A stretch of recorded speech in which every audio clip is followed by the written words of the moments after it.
안녕하세요. 세무법인 넥스트 조남철 세무사. 임예인 세무사입니다. 네, 세무사님. 지난번 경쟁청구 영상을 찍었었는데요. 그 이후에 많은 분들이 다양한 Q&A를 주셔서 저희가 총 4회에 걸쳐 갖고 고용중대 또는 경쟁청구 발생 시 Q&A에 대해서 한번 영상을 촬영할까 하는데요. 첫 번째는 고용징대세액 계산 방법에 대한 부분, 두 번째는 고용징대세액 납부세액 계산 방법, 세 번째는 고용징대세액 상시 근로자 수, 그 다음에 네 번째는 고용징대세액 공제 여부 등에 대한 영상을 준비할까 합니다. 자, 오늘은 첫 번째 시간으로 고용징대세액 계산 방법 Q&A 시간입니다.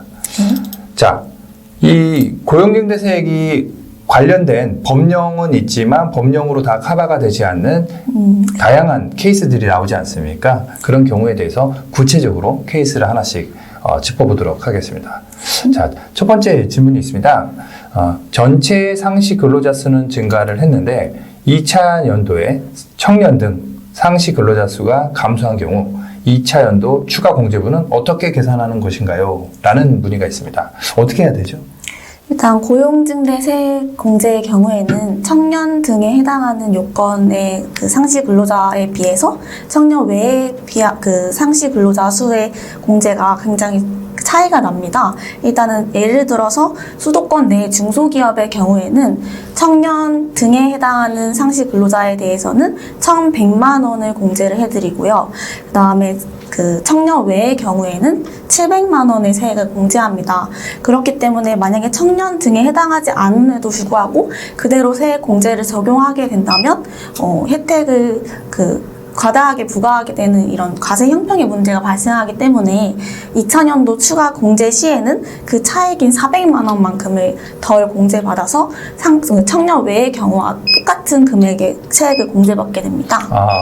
어쨌든 청년이 있고 비청년이 있는데 그거를 합친 거를 전체라고 하지 않습니까? 네, 맞습니다. 그러면은 각각 판단을 한다는 거죠? 네, 맞습니다. 그런 부분으로 이해를 하면 될 것 같습니다. 네. 두 번째 질문인데요. 고용증대세액 공제도 2월이 가능한가요?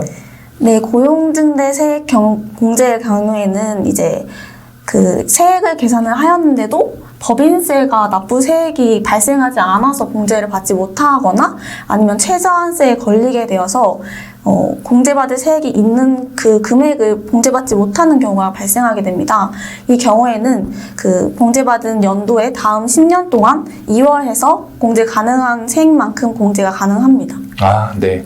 제가 기억하기로 한 5년 전쯤인가요? 원래 이 세액공제 2월 그 공제 기간이 한 5년 정도였거든요. 이게 한 10년으로 연장이 됐고요. 그 다음에 결손금이 발생된 부분도 10년간 원래 결손금을 활용할 수 있었는데 그 기간도 15년으로 증가된 걸로 했기 때문에 현재 기준으로는 이 고용증대 세액공제가 10년간 2월이 가능하다라는 거 그렇게 생각을 하시면 되겠네요. 네, 맞습니다. 다만 또 그런 거는 있네요. 경정 청구할 수 있는 기간은 우리가 5년이지 않습니까? 네, 맞습니다. 이 세액공제는 되지만 이 경정 청구에서 환급받을 수 있는 거는 5년이라는 거를 기억하셔야 될 것 같습니다. 네. 자, 세 번째 질문입니다. 사업장이 수도권 내와 수도권 외로 각각 있는 경우 고용증대 세액 신청 가능 금액은 얼마인가요? 사업장에 대해서 이제 사업장이 두 개여서 수도권 내와 외로 갈리는 경우에는 사업장은 이제 수도권 내외 각각 계산을 할 수 있습니다. 다만 이 경우에 만약에 수도권 내 사업장에 이제 상시 근로자 수가 2명이 증가했는데 수도권 외에 1명이 감소해서 총 증감 인원이 1명인 경우에 그 수도권 내 상시 근로자 수 2명임에도 불구하고 1명을 한도로 하여서 계산을 할 수 있습니다. 다시 말해서 수도권 내와 외에 총 상시 근로자 수를 한도로 수도권 내의 상시 근로자 수의 증감 인원을 세액 공제로 적용할 수 있게 되는 것입니다. 네. 왜냐하면 수도권 내와 외가 이 공제 금액이 조금 차이가 나다 보니까 이게 수도권 내에서 늘었냐 수도권 밖에서 늘었냐에 따라서 차이가 클 수 있을 것 같고요. 개인 같은 경우는 사업장이 2개이면은 개인 사업자 기준으로 하기 때문에 합산이 될 것이고 그 다음에 법인 같은 경우도 본점 지점이 있다 그러면 합산해서 또 신고하지 않습니까? 네. 그런 경우에도 이런 해석이 또 적용이 될 수 있겠네요. 네, 법인의 경우에는 이제 본점 지점이 수도권 내와 밖에 있으면 이제 각각 계산을 해서 그 방금의 사례처럼 그 한도를 그 총 한도로 적용을 하지만 각각 세액공제를 적용을 받을 수 있는 것입니다. 네, 이해됐습니다. 자, 네 번째 질문인데요. 수도권 내 사업장과 수도권 외 사업장이 있는 법인입니다. 본점이 수도권 내에 있으면 전체 사업장을 수도권에 위치한 것으로 간주하여 고용증대 세액공제를 적용받는 것인가요? 네, 이게 이제 아까 전에 이제 말씀드린 내용인데요. 본점과 지점이 각각 수도권 내와 밖으로 나눠서 분리되어 있다 하다면은 이제 그 본점이 수도권 내에 있으면 수도권 내, 수도권 외에 있으면 수도권 외, 그리고 지점도 수도권 내에 있으면 수도권 내, 수도권 외에 있으면 수도권 외 해서 각각 적용이 가능한 것입니다. 어쨌든 본점과 지점에 대한 인원수를 각각 구분해서 우리가 격리하듯이 그렇게 판단을 해야 된다 말씀이시군요. 네, 맞습니다. 잘 이해했습니다. 그 다음 5번째 이제 질문인데요. 사업 연도 중에 법인이 수도권 내에서 밖으로 이전하는 경우 세액공제 금액은 안분 계산하나요? 라는 질문입니다. 네, 그 사업 기간이 6개월인 중소기업의 경우에는 그 1년 단위로 계산한 금액에서 12분의 6으로 안분하여서 계산합니다. 그리고 또 이제 그 수도권 내라고 가정을 했을 때 1,100만 원을 적용을 해준다고 하면은 이제 이 경우에 12분의 6을 해서 550만 원을 적용하게 되는 것입니다. 그다음에 이제 추가 공제 세액은 그 2년 동안 해주지 않습니까? 예. 네. 근데 이 경우엔 6개월인데 그러면 1년 동안 적용을 해주냐 하는 의문이 발생할 수 있습니다. 이 경우에도 2년 동안 해주기 때문에 총 4기에 발생하는 금액만큼 추가 공제 세액으로 공제가 가능합니다. 어쨌든 보통의 경우에는 이 사업 연도가 우리가 1과세 기간으로 보는데 네. 1년을 보는데 그러고 나서도 그 후에 2년차, 3년차 해주지 않습니까? 네. 해주는데 보통 그러면 3년에 대한 세액공제가 적용이 되는데 이게 6개월이 되는 경우에는 6개월, 3년이 되려고 그러면은 어떻게 보면은 6번의 과세기간이 필요한 거 아니겠습니까? 네, 맞습니다. 그러면은 과세기간 6개월인 그 중소기업 과세연도를 가지고 있다고 하게 되면은 그 부분에 있어갖고 총 6번에 걸쳐갖고 세액공제가 적용이 된다라고 보면 되겠네요. 네, 맞습니다. 네, 좀 복잡한 내용이 있지만 발생할 수 있는 케이스일 것 같습니다. 자, 7번째 질문인데요.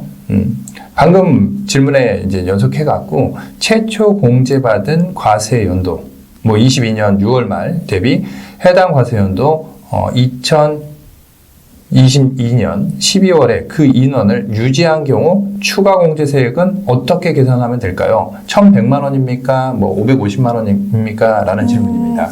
그 이제 최초 공제 세액과 동일하게 추가 공제 세액도 그 해당 기수만큼 12분의 6으로 안분하여서 550만 원을 적용하게 됩니다. 저희가 감가상각을 비용 처리할 때도 접대비를 할 때도 월할 계산을 하지 않습니까? 네, 맞습니다. 그런 방법이라고 보면 되겠네요. 네, 그런 논리랑 동일하다고 생각하시면 될 것 같습니다. 네. 그다음에 9번째 질문인데요. 네. 청년 등 근로자를 포함하여 상시 근로자 수가 20년도 대비해서 21년도에 세액공제를 받았으나 22년도 고용 변동이 없이 연령 증가로 청년에 해당되지 않는 경우 청년 근로자 수가 감소한 경우 추가 공제 적용은 어떻게 되는지요? 일단은 청년을 포함해서 세액 공제를 받았는데 이제 고용 변동이 없어서 연령이 증가해서 청년 외가 증가하게 되는 경우이잖아요. 예. 근데 이 경우에는 아까 앞에서 설명드렸듯이 이제 추가 공제 세액을 400만 원 차이만큼 공제 금액이 감소하게 된다라고 말씀을 드렸었어요. 근데 이제 공제 금액은 그렇게 감소가 되고 이제 추징에 대해서 말씀을 드리자면은 이 경우에는 추징세액을 적용하지 않는 예규가 있습니다. 예. 네, 그래서 청년이 감소하게 되었다고 해서 이제 그러니까 예를 들어서 29세 미만에 해당하는 청년이 30세에 해당하게 되는 경우에 추가 납부세액은 없습니다. 한번 청년으로 신청을 했으면 계속 청년으로 봐준다는 얘기. 네, 맞습니다. 이지 않습니까? 근데 그럴 수가 있을 것 같아요. 올해는 청년인데 내년에 이제 비청년이 되는 나이가 있다고 하게 되면 이 세액공제에 대해서 신청을 할 수도 있고 안 할 수도 있는 경우가 발생이 될 수 있지 네네네. 않습니까? 그런데 이거를 올해 신청을 안 하고 내년에 세액공제를 하면 비청년으로 카운팅이 되는 거고 그렇죠, 그렇죠. 올해 세액공제가 없다고 뭐 2월과 3월 다 된다고 신청을 안 한 경우에 불이익을 볼 수도 있긴 하겠네요. 올해는 신청하면 청년으로 카운팅이 1년차, 2년차, 3년차가 적용이 되는데 내년에 신청하게 되면은 이 청년으로 카운팅이 안 되기 때문에 더 불리해질 수 있는 그러한 일이 발생이 될 수도 있기는 하겠네요.